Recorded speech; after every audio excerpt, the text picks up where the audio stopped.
Student, मेरा नाम है रवि और मैं आज आपको बताऊंगा कैश फ्लो स्टेटमेंट का एक क्वेश्चन जो पूरा एक कैश फ्लो स्टेटमेंट होएगा।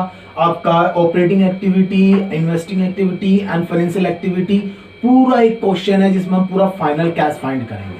मेरे पास है ये क्वेश्चन जो कि मैंने टीएस ग्रेवाल की बुक से लिया है और क्वेश्चन नंबर 53। अगर आप देख लेना और बाकी मैं स्क्रीन पर शो करूंगा, वहां से ले लेना, या तो स्क्रीनशॉट ले लेना इसका या आप इसको अलग लिख लेना, लेकिन इसको एक बार पढ़ना और उसके बाद इस सॉल्यूशन को देखना है आपको। तो आपकी स्क्रीन पर आ रहा है क्वेश्चन, उसको देखिए पहले और उसको पढ़िए।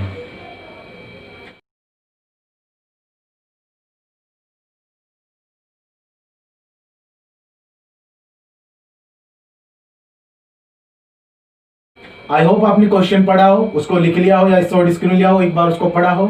तो अब देखो क्वेश्चन क्या है। क्वेश्चन में हमें बैलेंस शीट गिवन है, 2 साल का डेटा गिवन है, 15 का 14 का, एंड उसके बाद हमें नोटो अकाउंट दे रखा है काफी लंबा और काफी लंबी बैलेंस शीट दे रखी है। तो इसमें हमें बनाना फुल फॉर्मेट वाला कैश फ्लो स्टेटमेंट आपका। तो कर दिए बिना टाइम वेस्ट किए हुए स्टार्ट। तो हम फाइंड करेंगे कैश फ्लो। तो हमारा कैश फ्लो स्टेटमेंट ये हम बनाएंगे फॉर द ईयर 31 मार्च 2015 के लिए, और ये होएगा हमारा एज पर AS 3 रिवाइज्ड। जो AS 3 रिवाइज्ड है वो कैश फ्लो स्टेटमेंट पे अप्लाई होता है, यानी कि अकाउंटिंग स्टैंडर्ड 3। तो इसमें फॉर्मेट बना लेता हूं मैं।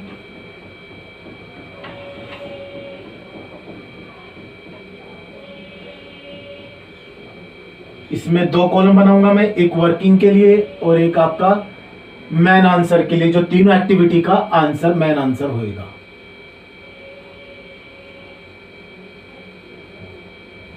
तो ये हो जाएगा हमारा पार्टिकुलर, ये हमारा डिटेल अमाउंट और ये हमारा मैन अमाउंट। ओके, तो स्टार्ट करते हैं हम सबसे पहले ऑपरेटिंग एक्टिविटी 1 से, जो हमारी होएगी 1। उससे हम करेंगे cash flow from operating activity.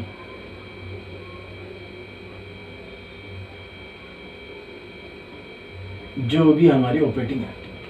अब इसमें हमें चाहिए क्या, हमें चाहिए आपका ए पॉइंट लिख लेता हूं मैं इसे, profit before tax and extra ordinary items. अब वो कितना है वो देखते हैं। देखो हमें रिजर्व एंड सरप्लस दे रखा है इसमें। आप देखोगे share holder equity and liability में फर्स्ट पॉइंट में रिजर्व एंड सरप्लस, और इसमें नोट नंबर कुछ नहीं दिया है। बता रखा है हमें 2014 में हमें 1,20,000 था एंड 15 में आपका 2,46,000 हो गया है, यानी कि ये इसमें इंक्लूड होता है। तो हमारा टैक्स बिफोर टैक्स क्या जाएगा, प्रॉफिट बिफोर टैक्स, ये जो हमारा 2,46,000 रुपए है, इसमें से माइनस कर देंगे हम ओपनिंग 120 माइनस करके हमारा आ जाएगा ये आपका 10 एंड 000 एंड 6 एंड आपका 2 एंड 1। हम माइनस इसलिए क्या, मैंने प्रीवियस ईयर का प्रॉफिट इसमें से, क्योंकि जो करंट ईयर में हम लिखते हैं ना प्रॉफिट, बैलेंस शीट में गिवन होता है करंट ईयर वाले कॉलम में, उसमें आपका प्रीवियस ईयर का प्लस करंट ईयर का प्रॉफिट ऐड करके तब लिखता है, इसलिए हम इसमें से माइनस कर देंगे क्योंकि प्रीवियस ईयर का है, इसमें से माइनस करेंगे, यानी कि करंट ईयर में एक्चुअली हमें इतना प्रॉफिट हुआ है। ओके, उसके बाद हमारा हम करेंगे एडजस्टमेंट। जो हमारी एडजस्टमेंट होती है, adjustment for non cash and non operating activities जो है हमारी। अब जो नॉन कैश और नॉन ऑपरेटिंग एक्टिविटीज है, मैं इसको ए को हटा देता हूं, ये आपको ओड सा लगेगा यहाँ पे, ये ऐसे ही रहने दीजिए। अब नॉन कैश और नॉन ऑपरेटिंग एक्टिविटी कौन कौन से हम इसमें ढूंढ देखते हैं। ओके जी, देखो इधर आ जाइए सबसे लास्ट में वर्किंग नोट में। एक तो सबसे बड़ा एडिशनल इंफॉर्मेशन में दे रखा है interest received on investment. Interest हमें इन्वेस्टमेंट पर, तो ये क्या हमारी नॉन ऑपरेटिंग एक्टिविटी है, तो क्या करेंगे इसको हमने वापस माइनस करेंगे, क्योंकि हमने ऐड किया होगा, ये हमें रिसीव हुआ तो इसको ऐड किया होगा हमने प्रॉफिट एंड लॉस अकाउंट में, तो इसको हम क्या करेंगे माइनस करेंगे, तो इसको मैं इसे माइनस की कैटेगरी में लिखूंगा। उसके बाद में इससे पहले प्लस की कोई कैटेगरी देख लेता हूं। नोट टू अकाउंट में आओ, देखो इधर एसेट्स में पहले बैलेंस शीट जो आपकी उसमें टेंजिबल एसेट्स जो दे रखे, इंटेंजिबल एसेट्स दोनों दे रखे आपको, नोट एंड 5, नोट नंबर 4 और 5 देखेंगे इधर आकर। इसमें हमें डेप्रिसिएशन दे रखा है, प्रोविजन फॉर डेप्रिसिएशन। देखो पिछली साल हमें बता रखा है 2014 का 2015 में 1,20,000 एंड करंट ईयर में बता रखा 1,50,000, यानी कि हमारा 30,000 से डेप्रिसिएशन इस करंट ईयर का हुआ, यानी कि 1,20,000 पहले का था, 15 लाख रुपए, अब 1,50,000 रुपए अब बैलेंस दिखा रहा है, यानी कि इंक्लूड है इसमें ही, तो हमारा डेप्रिसिएशन हो जाएगा। एक तो डेप्रिसिएशन ऑन आपका ये है प्लांट एंड मशीनरी, मैं इसको मशीनरी ही लिख देता, जगह थोड़ी है यहां पे, तो आपका मींस की 1,20,000 पहला था, 1,15,000 अब हो गया बैलेंस, तो यानी कि 30,000 रुपए और एक्स्ट्रा डेप लगी इस साल। 1,20,000 पहले का था, 30 अब लगी, तो अब टोटल कितना होगा 1,50,000 रुपए टोटल बैलेंस हो जाएगा। उसके बाद आपका नीचे आपका टेंजिबल एसेट्स में, इंटेंजिबल एसेट्स में आपके पेटेंट्स दे रखे, नोट अकाउंट में देखना, पेटेंट आपके पहले 60,000 के थे, अब 30 के रह गए। पिछली साल 60,000 के थे, इस साल 30 के रह गए, मतलब कि राइट ऑफ हुए, क्योंकि सोल्ड तो किए नहीं ने, क्योंकि सोल्ड के बारे में अगर बताता ये तो नीचे कुछ लिखता उसके बारे में कि लॉस पे बेचा या प्रॉफिट पे बेचा है, बेचा है नहीं बेचा, अब इसने कुछ नहीं बोला, इसका मतलब हमने इसको राइट ऑफ किया है, तो return of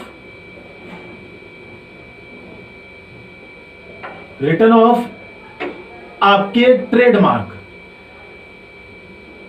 non cash transaction है, नॉन कैश ट्रांजेक्शन आपका 30,000 रुपए का यहां पे ऐड हो जाएगा।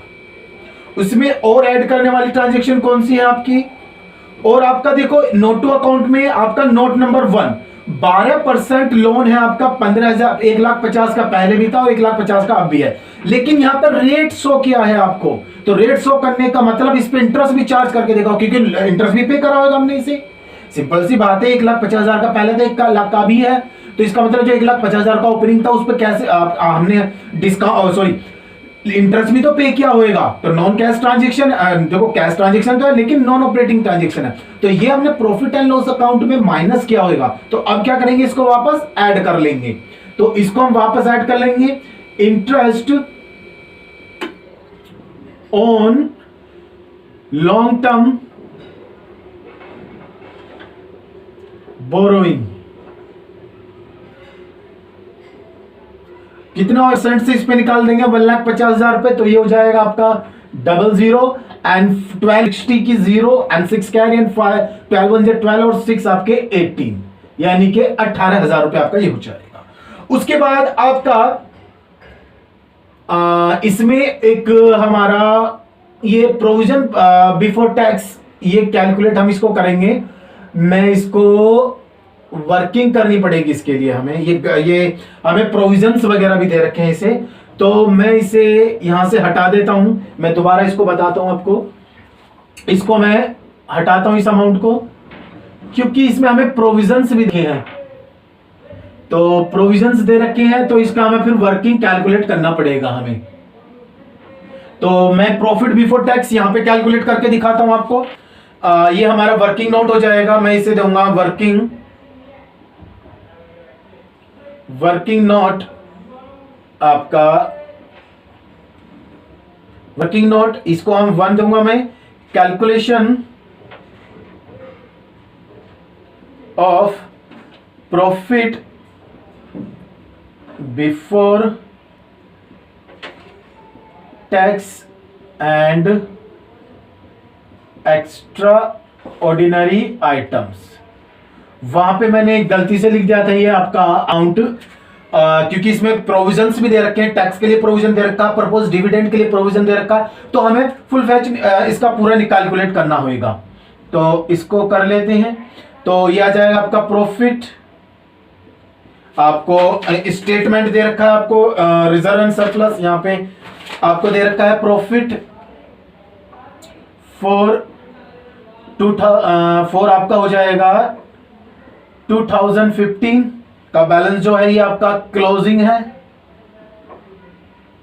ये हमें गिवन था कितना, हमें गिवन था ये मैं इधर से देख लेता हूं 2,46,000। इसमें से लेस करेंगे हम प्रॉफिट हमारा जो है 2014 के लिए जो है यानी कि ओपनिंग बैलेंस जो है हमारा वो माइनस कर देंगे 1,20,000। तो हमारा बचेगा आपका 6 and 000 and 2 and 1, 1,26,000 रुपए। उसके बाद नीचे हमें इन्हें प्रोविजन भी बता रखा है। अगर आप देखो वर्किंग नोट नंबर पे आओ 3 पर, और बैलेंस शीट में भी आपको बता रखा है, इधर नीचे देखोगे C point provision, short term provisions, और नोट नंबर 3 दे रखा है इसमें। तो नोट नंबर 3 देखेंगे हम, प्रोविजन में बता रखा है आपको टैक्स के लिए प्रोविजन, प्रपोज डिविडेंड के लिए प्रोविजन। अब जो प्रोविजन है आपके करंट ईयर के प्रोविजन जो दे रखे 2015 का जो प्रोविजन दे रखे हैं वो ऐड कर लो, और जो 2014 के प्रोविजन से दोनों टैक्स के लिए और डिविडेंड के लिए वो हम पेड करेंगे उनको हम। तो इस साल के ऐड कर लेंगे करंट ईयर का प्रोविजन। तो प्रोविजन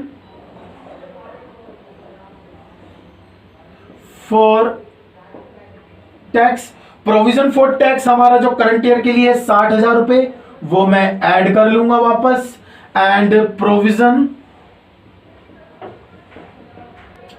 फॉर डिविडेंड, ये आपका परपोज डिविडेंड है, सॉरी जो डिविडेंड के लिए प्रोविजन है करंट ईयर का, ये भी करंट ईयर का वापस ऐड कर लूंगा मैं 90,000 रुपए।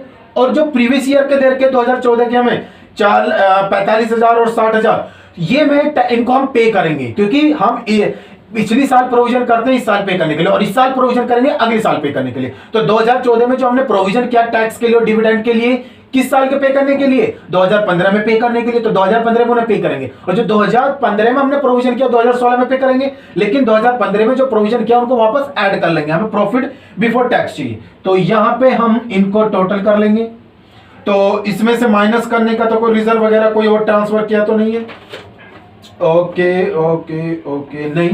तो यहां पे इनको ऐड कर लेंगे हम 0 0 and 0 एंड आपका 6 and 15 15 प्लस 2 17 and 2, तो ये हो जाएगा आपका 2,76,000। तो मैं यहां पे लिख दूंगा इसको वर्किंग नोट नंबर 1, और यहां लिख दूंगा 276 and 000।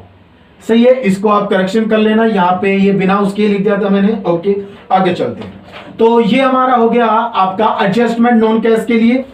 हमने depreciation machinery plant and machinery पे ले ली, हमें गिवन है इधर 2 साल की, पिछली साल की भी, पिछली साल की, और पिछली साल 1,20,000 का बैलेंस था, इस साल 1,50,000 का बैलेंस दिखा के 30,000 रुपए की और डेप लगी, वो लिख दिया। उसके बाद आप इंटेंजिबल एसेट्स में देखोगे नोट टू अकाउंट में 60 की पहले थी, 30 की अब रह गई, तो यानी कि 30,000 रुपए का राइट ऑफ किया हमने। सोल्ड के बारे में तो बताया नहीं, अगर हम सोल्ड इसको समझे कि सेल किया तो ये राइट ऑफ है। उसके बाद हमारे लॉन्ग टर्म लायबिलिटी भी इसमें 12% लोन है। 12% लोन लिखने का मतलब इंटरेस्ट भी हमने उस पर पे किया होगा, इसका मतलब तो 12% से इंटरेस्ट चार्ज कर देंगे हम लॉन्ग टर्म लायबिलिटी पे। ये 1,50,000 किया तो 18,000 रुपया जाएगा। तो और आपका कुछ नहीं है, तो इसमें ऐड करने वाली तो कुछ नहीं है, तो ये तो आपकी ऐड करने वाली है, तो इनको मैं पहले ऐड कर लेता हूं। तो आपका 1 2 3 और 1 2 3 और आपका 3 3 3 3 एंड 6 एंड आपका 8 6 8 14 1 1 2 5 8 8 और 7 15 1 कैरी एंड 3। अब इसमें से हम माइनस कर देंगे क्या, ये थी आपकी ऐड वाली ट्रांजैक्शंस। अब इसमें से हम लेस कर देंगे क्या, आपकी हमने एडिशनल इंफॉर्मेशन पे दिया इंटरेस्ट रिसीव्ड हुआ, नॉन ऑपरेटिंग इनकम है हमारी, हमने इन्वेस्टमेंट कर रखा उस पर हमें इंटरेस्ट रिसीव हो गया, हमने प्रॉफिट में ऐड किया होगा इसे। सही है, तो क्या करेंगे, इसको वापस माइनस कर देंगे। तो इंटरेस्ट रिसीव्ड ऑन इन्वेस्टमेंट, तो ये हमें मिला है 45,000 रुपए, तो 45,000 रुपए माइनस कर देंगे, तो ये आ जाएगा आपका 1 2 3 एंड 14 यहाँ पे हो जाएगा, तो 5 माइनस 9 एंड 4 0 एंड 3 से जी, ये आपका हो जाएगा 3 एंड ओके। तो ये आ जाएगा आपका ऑपरेटिंग प्रॉफिट। और देख लेते हैं कुछ और, तो हमने हमारी कोई नॉन कैश ट्रांजेक्शन नहीं रही है। प्रीपेड एक्सपेंसिव वर्किंग कैपिटल में है हमारा। ओके जी, शॉर्ट टर्म ट्रेड पेबल नहीं, हमारे काम के नहीं है। भी करंट इन्वेस्टमेंट हमारे काम के नहीं है। Cash and cash other current assets हमारे काम के नहीं है। इन्वेस्टमेंट ये हो चुका है। ओके, यह जाएगा हमारा operating profit before working capital change. मैंने WCC लिख दिया, वर्किंग कैपिटल चेंज। सी है operating profit before working capital change. अब वर्किंग कैपिटल देखेंगे, सबसे पहले हम ऐड वाली लिखेंगे, ऐड वाली लिखेंगे जो भी ऐड ट्रांजैक्शन है। ओके जी, आ जाते हैं। देखो, short term borrowing current liability में दे रखा है, शॉर्ट टर्म बोरोविंग है, और नोट अकाउंट दे रखा है। शॉर्ट टर्म बोरोविंग में 2 में आपका ओवरड्राफ्ट। शॉर्ट टर्म बोरोविंग कर रखी हमने, तो ये फाइनेंशियल एक्टिविटी होगी। बेशक करंट लायबिलिटी में दे रखा है, लेकिन ये फाइनेंशियल एक्टिविटी का हिस्सा है हमारा, तो इसे यहां पे हम छोड़ देंगे। उसके बाद है ट्रेड पेबल। ट्रेड पेबल हमारे 1,50,000 के थे पहले, और इस साल हो गए हमारे 2,49,000 रुपए के, यानी कि 2,59,000 के हो गए, यानी कि इंक्रीज हुए। इंक्रीज हुए होने का मतलब क्या, हमने पे करना था उनको लेकिन नहीं पे किया, अपने पास ही रखा कैश, तो इंक्रीज हुआ। तो increase in trade payable. Increase in trade payable में कितना इंक्रीज हुआ, यहां पे लिख लेते हैं हम 1 2 3 एंड 5 माइनस करेंगे 4 एंड आपका ये 9 आएगा, सॉरी 2,90,000 है, ये आपका था आपका 249 एंड 000 माइनस 150, तो आपका हो जाएगा ये आपका 49 एंड 30 एंड 14 एंड ये भी आपका 9। ओके, उसके बाद शॉर्ट टर्म प्रोविजंस हम कर चुके हैं। प्रोविजन 3 बता रहा है, ये प्रोविजन टैक्स के लिए, डिविडेंड के लिए। उसके बाद आ जाते हैं करंट एसेट्स में। करंट इन्वेस्टमेंट, करंट इन्वेस्टमेंट आपका नोट अकाउंट दे रखा है आपको, क्या कह रहा है, शॉर्ट टर्म इन्वेस्टमेंट है। Current investment, short term investment हमारे होते हैं कैश एंड कैश इक्विवेलेंट का हिस्सा। मैंने आपको पहली वीडियो में बताया था कैश एंड कैश इक्विवेलेंट क्या होते हैं। जो शॉर्ट टर्म इन्वेस्टमेंट होते हैं वो हमारे होते हैं कैश इक्विवेलेंट, तो इनको हम यहां पे ट्रीटमेंट नहीं करेंगे, इनको हम करेंगे कहां जाके, कैश एंड कैश इक्विवेलेंट में। उससे आगे चलते, इन्वेंट्रीज। इन्वेंट्रीज आपके प्रीवियस ईयर में 90,000 रुपए की थी, इस साल 1,80,000 की हो गई, यानी कि हमने परचेज करी, इंक्रीज हो गया, तो ये कौन सी है, माइनस की ट्रांजैक्शन, इसको मैं माइनस में लिखूंगा। उसके बाद ट्रेड रिसीवेबल। ट्रेड रिसीवेबल है 90,000 के थे, इस साल 1,95,000 के हो गए, ये भी आपके इंक्रीज हो, कैश आता लेकिन नहीं आया, तो ये भी माइनस की ट्रांजैक्शन है, इसको भी माइनस में लिखूंगा मैं। उसके बाद है other current assets. Other current assets आ जाते हैं, नोट नंबर दे रखा हमें 7 नोट नंबर देखते, कह रहा है प्रीपेड एक्सपेंसेस। प्रीपेड एक्सपेंसेस हमारे, ये हमने जो पहली पे कर दिए, पहले 15,000 के थे और अब 39,000 के हो गए, यानी कि इंक्रीज हुए, यानी कि कैश गया होगा, तो ये भी हमारे किसी काम के नहीं है यहाँ पे। तो ये आपके 99,000 यही प्लस की ट्रांजेक्शन है, और इनको हम प्लस कर लेंगे, तो 1 2 3 एंड 9 18 1 एंड 10 0 एंड 1 4, ये हमारी ऐड के ट्रांजेक्शंस हो जाएंगी। उसके बाद हम आगे अब करते हैं हम लेस, माइनस। माइनस में क्या क्या आप किया है, माइनस में आपका इन्वेंट्रीज इंक्रीज हुई, यानी कि परचेज की होगी हमने, तभी तो इंक्रीज हुई, तो इंक्रीज इन इन्वेंट्रीज,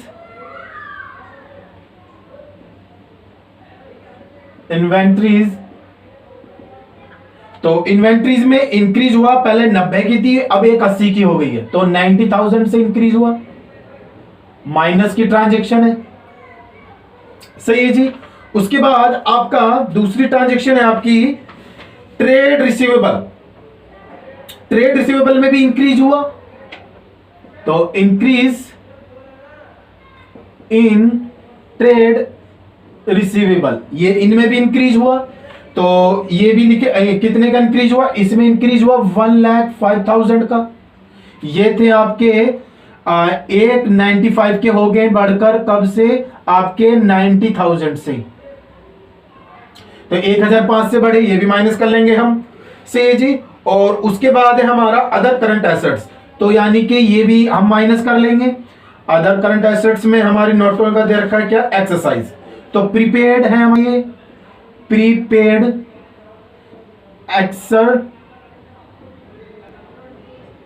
एक्सरसाइज है हमारी, सॉरी ये एक्सरसाइज है।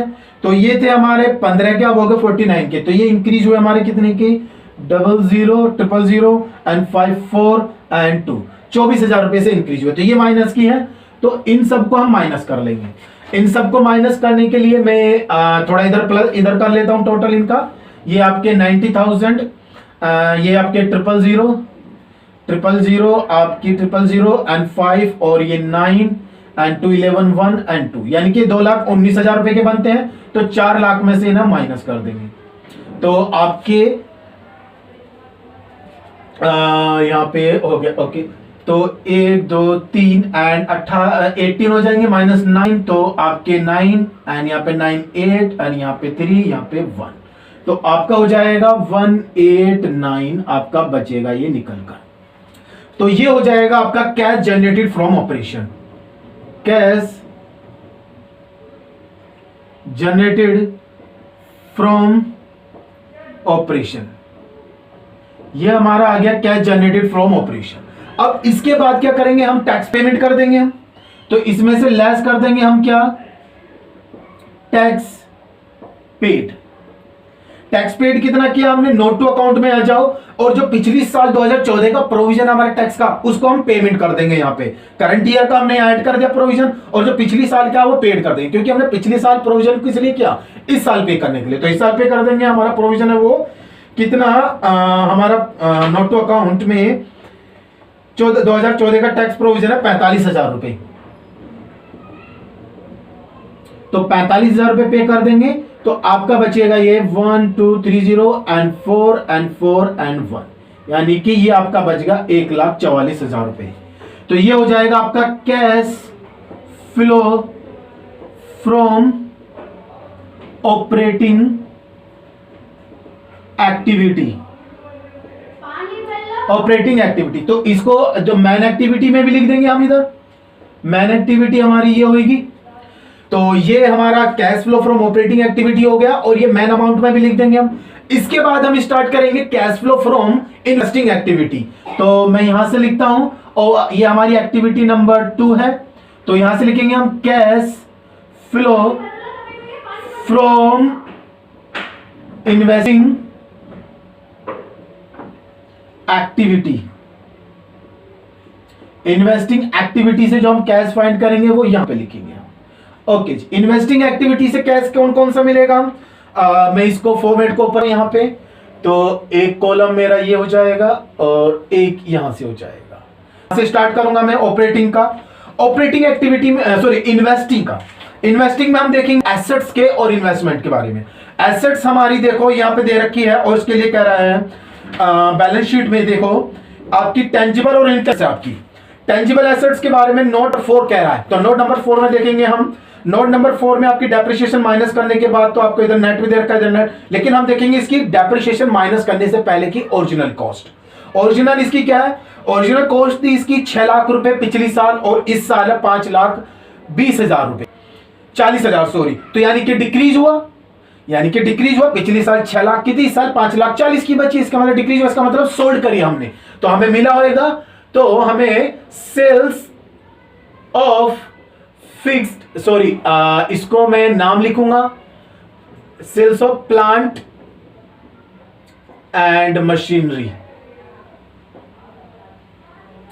ये हमारी पिछली साल 6 लाख की थी, इस साल 5,40,000, तो 60,000 रुपए की बेची मैंने, तो हमें 60,000 रुपए मिलेंगे। इसकी नेट वैल्यू को नहीं देखना, हमें देखनी इसकी ओरिजिनल कॉस्ट, ग्रॉस वैल्यू आप बिफोर डेप्रिसिएशन माइनस करने के से पहले की, और उसमें देखना ज्यादा है या कम है। तो इसमें पहले हमारी 6 लाख की थी, इस साल हमारी 5,40,000 की बची है, तो इसका मतलब 60,000 की बेची थी, कैश आया होगा हमारे पास। उसके बाद और देखते हैं हम टेंजिबल एसेट। टेंजिबल एसेट्स में ट्रेड मार्क थे हमारे, वो हमने राइट ऑफ दिखाया था यहाँ पे, तो ये तो सोल्ड किए नहीं है। उसके बाद करंट इन्वेस्टमेंट पे आ जाओ, non current investment, sorry non current investment हमारे कितने रुपए के हैं, पिछली साल 3,75,000 के, इस लाख 7,50,000 के हो गए। तो यानी कि परचेज करें हमने, तो इन्वेस्टमेंट परचेज करें, तो purchase of non current investment कितना, आपके 7,50,000 रुपए के हैं अब। और पिछली साल कुल कितने के थे, पिछली साल कहां गए नॉन करंट, आपके 3,75,000 रुपए के थे केवल। तो यानी कि इंक्रीज हुआ, तो इसका मतलब परचेज करें हमने, कितने रुपए का इंक्रीज हुआ वो माइनस में लिखेंगे, तो आपका हो जाएंगे 1 2 3 और 5 माइनस करेंगे तो 5 एंड यहां पे आ गए हम, और यहां 14 तो 7 एंड आपका यहां पे आपका 6 एंड 3, तो 3,75,000 रुपए का हमने परचेज किया। तो ये माइनस में लिखेंगे हम यहां पे, तो ये माइनस में लिख दिया मैंने, तो ये माइनस में। और आगे चलते हैं, उसके बाद एक एडिशनल इंफॉर्मेशन में इंटरेस्ट रिसीव्ड हुआ इन्वेस्टमेंट पे, तो ये भी लिखेंगे, कैश आया हमारे पास, तो इंटरेस्ट रिसीव्ड ऑन इन्वेस्टमेंट कितना, 45,000 रुपए का मिला है, तो हमारा कैश इंक्रीज होएगा, हमें मिलेगा। उसके बाद हमारा और इन्वेस्टमेंट क्या, और तो कुछ नहीं है, नीचे आपको करंट एसेट में करंट इन्वेस्टमेंट दे रखा है, ये भी यहां पे इसका ना तो मैंने देखो इसका है ट्रीटमेंट किया करंट वर्किंग कैपिटल में, नहीं इसका ट्रीटमेंट में यहां करूंगा, क्योंकि शॉर्ट टर्म इन्वेस्टमेंट और करंट या करंट इन्वेस्टमेंट आपके कैश एंड कैश इक्विवेलेंट का हिस्सा होते हैं, तो इसका ट्रीटमेंट यहीं पे कर लेते हैं हम।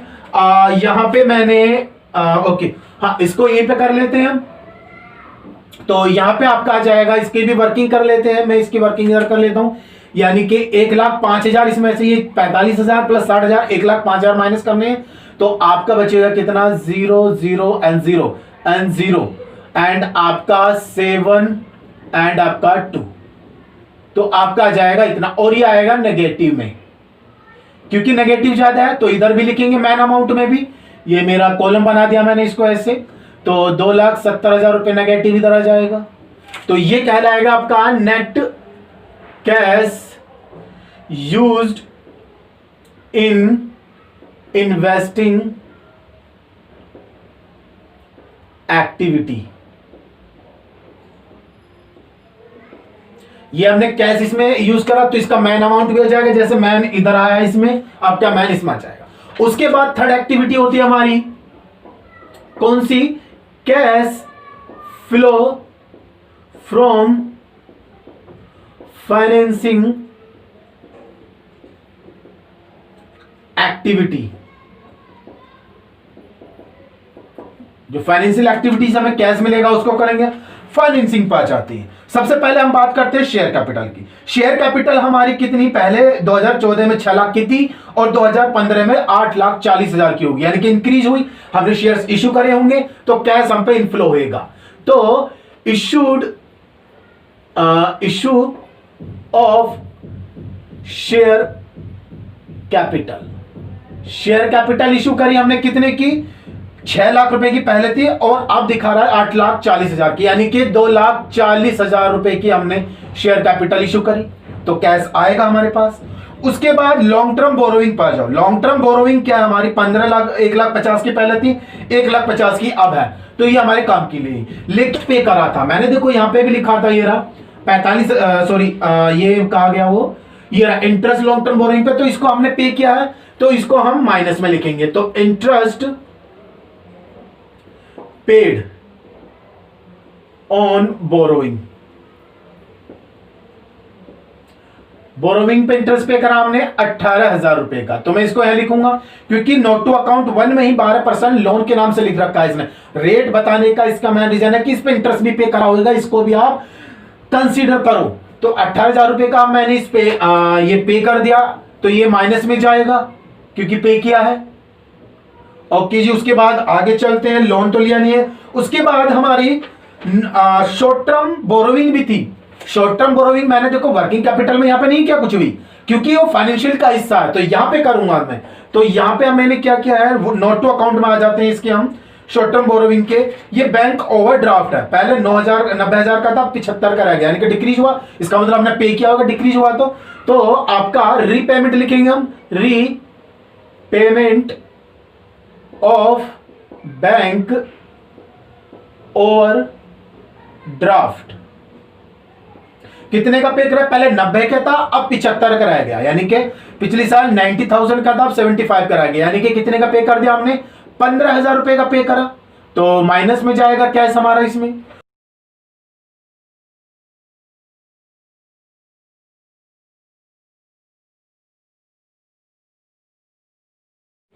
उसके बाद हमारा इसमें हमने डिविडेंड पे करा, तो डिविडेंड पे करा हमने, तो डिविडेंड पेड। देखो डिविडेंड जो हमने पिछली साल प्रोविजन किया था किस लिए, इस साल पे करने के लिए, तो जो पिछली साल का प्रोविजन है यानी कि 2014 में जो प्रोविजन किया हमने 2015 में पे करने के लिए किया है, तो जो प्रोविजन है हमारा 2014 का वो अब हम पे कर देंगे। प्रोविजन है हमारा वो 60,000 रुपए का डिविडेंड का, तो 60,000 रुपए का प्रोविजन हम माइनस कर देंगे। तो और बाकी तो आपका कुछ नहीं बचा है यहाँ पे। आपका इश्यू ऑफ कैपिटल हो गया, आपका लॉन्ग टर्म बोरोविंग इंटरेस्ट पे कर दिया, and short term borrowing, and आपका डिविडेंड पे हो गया। ओके, इसको हम वर्किंग कर लेते हैं, कैलकुलेट कर लेते हैं। देखो इसको कैलकुलेट कर लेते हैं। इसमें आपकी वर्किंग आपका एंड आपकी 000 एंड 10 एंड 40 5 एंड 8 13 माइनस करेंगे तो आपका 7 प्लस 1 आपकी 8 और एक 9 माइनस करेंगे 13 में से तो बचेंगे आपके 4 और ये आपका 1 माइनस बचेगा, तो ये आ जाएगा आपका पॉजिटिव बैलेंस। तो पॉजिटिव बैलेंस इधर भी लिखेंगे इसका, तो ये होएगा आपका net cash flow from financing activity, short में लिख दिया फिर मैंने फाइनेंस एक्टिविटी। अब इन तीनों का टोटल कर लेंगे, इसका, इसका और इसका, तो ये आपका प्लस करेंगे हम इन दोनों तीनों को, तो ये आपका 41,004 एंड ये आपका 43,000, तो ये हो जाएंगे 2 लाख एंड 000 इसकी भी है, तो 000 यहाँ पे आ जाएगी आपकी 7 1 और 11 माइनस करेंगे यहाँ पे, तो ये आपका 1 2 3 एंड मैं इसको यहाँ पे कर लेता हूँ 144 एंड 000 एंड ये हो जाएगा आपका 147 एंड 1 2 3, तो 1 2 3 एंड 11 1 एंड आपका 9 एंड आपका 2, और इसमें से आप माइनस कर देंगे कितने, ये आपके माइनस हो जाएंगे इसमें से 2,70,000, तो आपके बचेंगे 21,000 रुपये। 21,000 रुपये हमारा बचा, ये क्या, net increase in cash and cash equivalent. तो ये हो जाएगा हमारा तीनों एक्टिविटी का कौन सा है, 1 activity plus second activity plus third activity, तो ये हो जाएगा हमारा cash net increase in cash and cash equivalent. इन दोनों को प्लस करेंगे, ये माइनस के माइनस कर देंगे, इतना जाए। उसके बाद इसमें ऐड करेंगे हम cash and cash equivalent, EC लिख रहा हूं मैं शॉर्ट में, एट बिगिनिंग, जो बिगिनिंग में था हमारा कैश एंड कैश इक्विवेलेंट वो लिख लेंगे। अब cash and cash equivalent beginning में कितना था हमारा, इसमें देख लेते हैं। कैश एंड कैश इक्विवेलेंट, एक तो मैंने इन्वेस्टमेंट छोड़ दिया था, आप उसका भी करना है, तो कैश एंड कैश इक्विवेलेंट दे रखा हमें बिगिनिंग में 45,000 रुपए, और प्लस कर देंगे शॉर्ट टर्म इन्वेस्टमेंट वो 60,000 रुपए, तो टोटल हो जाएगा आपका ये 1,05,000। तो ये आ जाएगा यहां पे नीचे, तो ये हो जाएंगे आपके 1 2 3 एंड आपका 1 2 3 एंड 6 एंड आपका 2 एंड 1, तो ये हो जाएगा आपका cash and cash equivalent, cash and cash equivalent at year ended. कितना कैश एंड कैश इक्विवेलेंट कितना था एंडिंग में, 36,000 एंड शॉर्ट टर्म इन्वेस्टमेंट कितने थे हमारे 90,000 के, तो टोटल हमारा हो जाता है इसके इक्वल। अगर इसके इक्वल इन दोनों का टोटल नहीं आता है, इन दोनों के टोटल के इक्वल नहीं आता है, तो इसका मतलब आपने आंसर क्वेश्चन गलत किया है। अब हमारा आंसर इसके मैच आ गया, इन दोनों को जैसे हमने प्लस करा, हमारा cash and cash equivalent at ended जो वो आ गया, हमारा 36,000 रुपए कैश है और 9,000 रुपए हमारा क्या है, इन्वेस्टमेंट, शॉर्ट टर्म इन्वेस्टमेंट था। तो 36,000 प्लस 90,000 आपके होते हैं 1,26,000 होते हैं आपके। तो ये आई होप आपको ये क्वेश्चन समझ में आया हो। एक बार आप देख लीजिए पूरा, तो आपका ये हो जाएगा। तो बहुत इजी क्वेश्चन था ये, ज्यादा कोई नहीं था, बस क्वेश्चन की लेंथ थी थोड़ा ध्यान देना था। एग्जाम में ऐसे क्वेश्चन आने के बहुत ज्यादा चांसेस होते हैं। ओके, मिलते हैं अगली वीडियो में। Bye bye and thank you for watching.